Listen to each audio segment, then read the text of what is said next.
Prime minister Narendra Modi साहब बुर्ज खलीफा के ऊपर जो है ना, उनकी एक बहुत बड़ी तस्वीर लगी हुई थी और इतना बड़ा उन्हें प्रोटोकॉल मिला है, इतनी बड़ी उन्हें इज्जत मिली है उस जगह पे, और पता चला है कि मोदी साहब हैं। ऐसे ही नहीं, अभी फ्रांस के विजिट के बाद डायरेक्ट वो अरब अमारात ही गए और वहाँ पे वो फोटो लगी होगी। लेकिन आबिद भाई, रिस्पेक्ट वाली बात है, मेरी बात सुनिए, रिस्पेक्ट वाली बात तो मैं आपको बताता हूँ।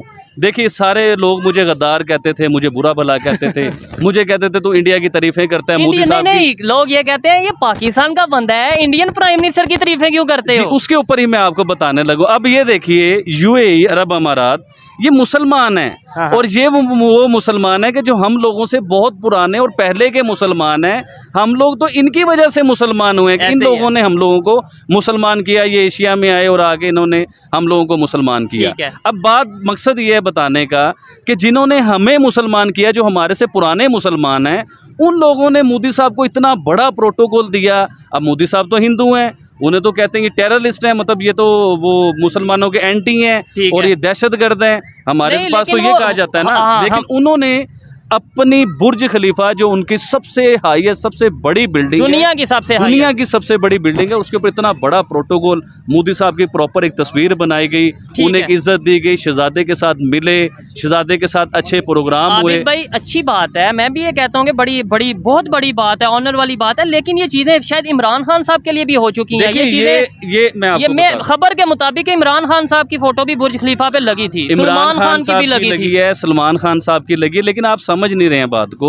मैं समझाना ये चाह रहा हूँ कि देखिए, वो मुसलमान हैं, अरब अमारात वाले, मोदी साहब हिंदू हैं, गैर मुस्लिम हैं, तो वो मुसलमान अब मुसलमान क्यों नहीं रहे कि वो हिंदुओं को इतने बड़े प्रोटोकॉल दे रहे हैं, इतनी बड़ी तस्वीरें उनकी लगा रहे हैं। हम तो गद्दार है ना, मोदी साहब की बात कर लें तो हम तो गद्दार हो जाते हैं। उन्हें कौन गद्दार कहेगा, उन्हें कौन गलत कहेगा, उन्हें कौन बुरा कहेगा? इसका मतलब ये है कि दुनिया के जितने भी ममालिक हैं, जो अपने मुल्क का हाईएस्ट अवार्ड, अमन के अवार्ड, पीस के अवार्ड, तरक्की के अवार्ड मोदी साहब को दिए। यूएई ने भी दिया, सऊदी अरेबिया ने भी दिया, और इजिप्ट ने भी दिया, वो भी इस्लामिक कंट्री है, ने दिया। ये तो हो गए अवार्ड, ठीक है। अब इसके अलावा प्रोटोकॉल क्या होते हैं? एक जिस इंसान ने काम किए हो ना, लोगों के, गरीब लोगों के काम किए, उनके साथ चले हो। अब देखिए, आप अमेरिका जाते हैं, VIP प्रोटोकॉल आपको मिलते हैं, कहीं आपके रेड कारपेट हैं, उसके ऊपर वेलकम किया जा रहा है। किसी मुल्क के आपको वजीर आजम खुद आ रहे हैं मिलने के लिए, आपको रिसीव करने के लिए, आपसे जपियाँ डाल रहे हैं। फिर पूरी दुनिया की टेक्नोलॉजी जो है वो आप समेटते जा रहे हैं। ये बड़ी पॉइंट वाली बात है कि जहां भी, जिस कंट्री में भी इंडिया के प्राइम मिनिस्टर आजकल विजिट में जा रहे हैं, एक चीज़ हमें बड़ी